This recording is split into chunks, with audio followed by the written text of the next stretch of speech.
Yeah, ladies and gents, Marvel is considering bringing back the original Avengers. That's right. Oh, yes. So this is when you know that they're desperate, guys. That what they're doing is clearly not working. With Iger publicly acknowledging the downside of Marvel TV glut that diluted focus and attention, the keepers of the comic book empire are considering some dramatic move. Sources say there have been talks to bring back the original gang for an Avengers movie. This would include reviving Robert Downey Jr.'s Iron Man, Scarlett Johansson's Black Widow, both of whom were killed off in Endgame. Yeah, but the studio hasn't committed to the idea. If it were able to bring those actors back, it wouldn't come cheap because Robert Downey Jr.'s upfront salary for Iron Man 3 was around $25 million. But then we do have some rumors here saying that actually this individual who this actually is, can we get some toast? It's the same person. Says RDJ has already agreed to come back. So do we believe him now we know he's a Marvel shill or not? It's difficult to say. Because he's got two accounts. Hey? Because he's if he is a Marvel shill, he's gonna want to create excitement. They're desperate for excitement. True, yeah. Because now the Marvels is going to come out. It's going to flop. They're going to get the new cycle of the Marvels is finished and Marvel is dead. It's starting already with the Variety outright saying that Marvel is in crisis and this movie is going to bomb. They need to let fans know it's going to be fine. Iron Man is coming back. And they're doing it out of desperation to salvage their brand. Yeah. Yeah. Well, I mean, it is desperation now, isn't it? We're trying to get like the thing about bringing Iron Man back, well, bringing any of them back, is although there's precedent for it in the comics and things, it degrades. I mean, they shouldn't have killed him off to begin with, right? They shouldn't have killed anyone off so soon to begin with. But if you're going to kill them off and have that emotional impact, then you need to keep them dead. You have to keep them dead because it undoes that send off that was done actually quite well. Like Iron Man's send off was reasonable, you know. Like again, arguing around whether he should or shouldn't have been killed off, fine, but he was, and the emotional impact of him being killed off needs to stay there. But they're willing to undo that because fucking we're desperate, pathetic, absolutely pathetic. Anyway, I'll rest my voice. Culture. All of you can talk whilst I rest my voice.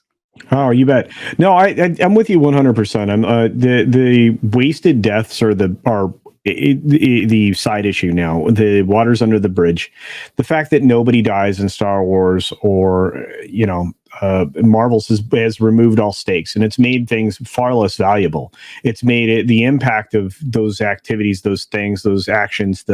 It makes that loss not valuable. It makes it really is playing it too safe. Disney, you have to kill your darlings, right?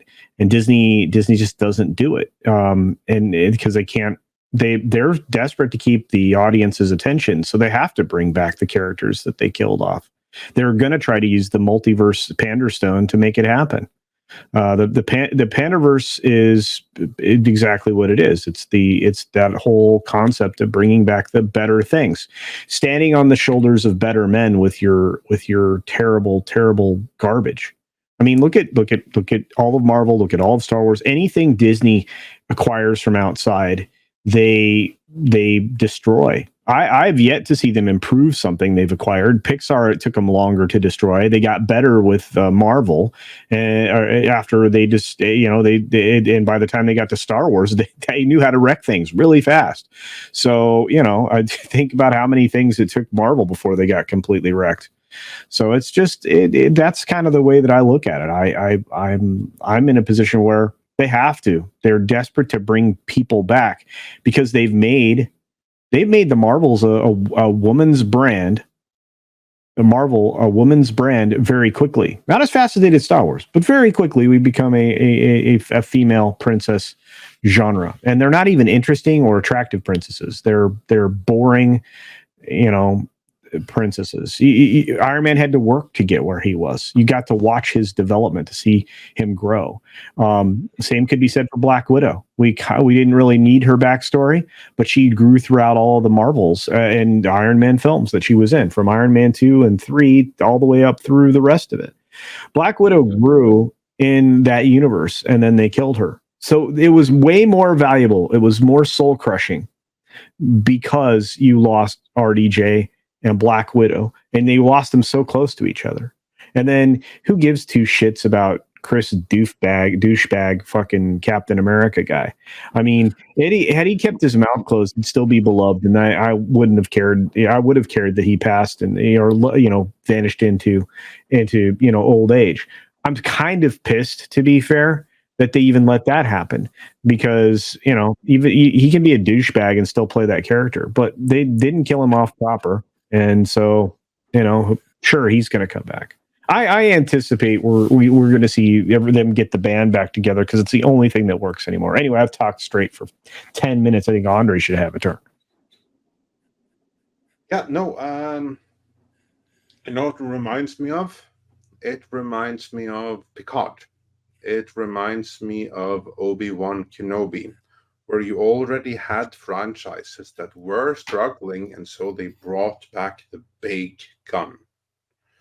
Problem is, they brought back the big gun in a project that sucked, which means that the damage was just made all the more severe. Because here was something that brought back a lot of interest, a lot of eyes, and a lot of eyes that got to see how horrible this was. Like, one of the biggest early hits that Star Wars has had post-Mandalorian was Obi-Wan Kenobi. That first episode did really, really well.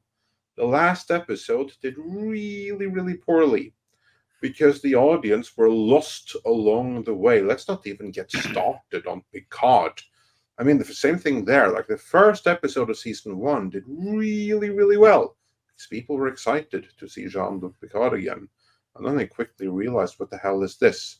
And then the audience didn't rebound until midway through season 3, when word spread that, hey, Matalis is actually doing good with this. But it was never able to get back to the point where it had been the first episode of season 1. Never got back to that again. So this is the thing that I'm thinking right here. Yeah, okay, fine. So you get back Robert Downey Jr. But the bigger issue is you don't have the writers to do this. That's the problem here. Is so fine? So he comes back. I mean, are we forgetting that Daredevil came back in She-Hulk? Right? What if Robert Downey Jr. comes back in another woman lesbian-driven project? That's all what Marvel seems to be capable of doing right now, right?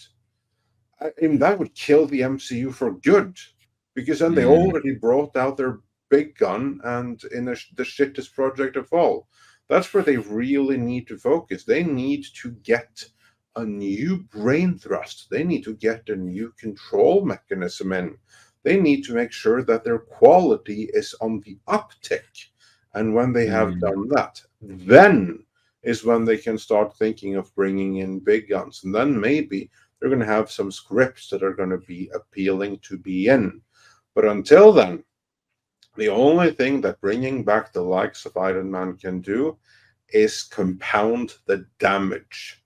Because now you really destroy the memories that people have of these characters. Here's like the thing. You can say that it was a mistake to kill off Iron Man, and I would not disagree with that. But in terms of his arc over the course of the movies, it makes sense. Because this was like the thing that Captain America told him, you don't seem to be like the guy that's going to do sacrifices. And what does he do towards the end? He has everything to live for. He has a daughter. He did really well during the blip, but still he sacrifices himself for literally everyone in the universe. It's the combination of his arc. So it completely worked in that sense. And his character remains untarnished. He comes back, he risks tarnishing his own legacy. Yeah. It's Marvel desperation for you. Desperation from Marvel. Apparently, he's already confirmed. He's happy to come back. Yeah, I believe that because when you look at his career post Iron Man, really hasn't been all that. Here's like the thing with the Marvel actors. None of them are going to be in anything as big as the Marvel movies ever again. And of course, Robert Downey Jr., he's going to get used to being Tony Stark and everyone idolizing him for it. But as the movies are no longer relevant and there's no more coming when he's kind of like retired from the role, he's gradually going to be a little bit forgotten. He doesn't like that. For him to come back to relive some of his Iron Man glitz, be back in the number one in showbiz again, why wouldn't he come back? Just for that experience of it.